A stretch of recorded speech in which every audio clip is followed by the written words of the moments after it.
வணக்கம் நண்பர்களே. இந்தியா இங்கிலாந்து 3வது டெஸ்ட்டு 24 ரனில் இந்தியா வெற்றியை கோட்டை விட்டாங்க. எந்த ஒரு விளையாட்டாக இருந்தாலும் வெற்றியோ தோல்வியோ ஏதோ ஒன்று நடக்கும். ஆனால் கடுமையாக 2 அணிகளும் போராடினாங்க. அதான் ரொம்ப முக்கியமான விஷயம். இந்தியா நிச்சயம் ஜெயிச்சிருன்னு நினச்சோம். அந்த அளவுக்கு ரொம்ப நெருக்கமாக என்ன வார்த்தை சொல்கிறது, hard work, responsibility, unbelievable knock. ஏன்னா ஜடேஜா மாதிரி ஒரு அர்ப்பணிப்பு உணர்வோடு விளையாடின வீரன் நான் பார்த்ததே இல்லை.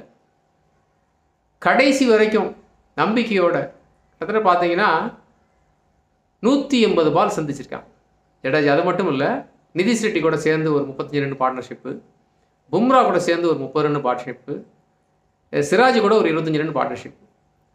கிட்டத்தட்ட இவங்களே பார்த்தீங்கன்னா 75 ஓவரில் 65 ஓவர் நின்றுருக்காங்க. இந்த பும்ராவும் சிராஜும் நம்ம கருண் நாயருக்கு, கில்லுக்கு, அதே மாதிரி யசஸ்வி ஜெய்ஸ்வாலுக்கு பாடமே நடத்தியிருக்காங்க. டெஸ்ட்டில் எப்படி விளையாடணும். ஒரு பவுலர் அவ்வளோ நேரம் நின்று போராடுறாங்கன்னா ஒரு பேட்ஸ்மேன் ஏன் நிற்க முடியாது? ஏன்னா சூழ்நிலையை உணர்ந்து விளையாடுறவன் தான் டெஸ்ட் பேட்ஸ்மேன். வந்தவன் போனோன்னு அடிக்கிறது இல்லை. அந்த அளவில் கடுமையாக போராடின இந்திய அணி நிச்சயமாக எல்லாருடைய பாராட்டுக்கும் உரிமையான ஒரு அணி.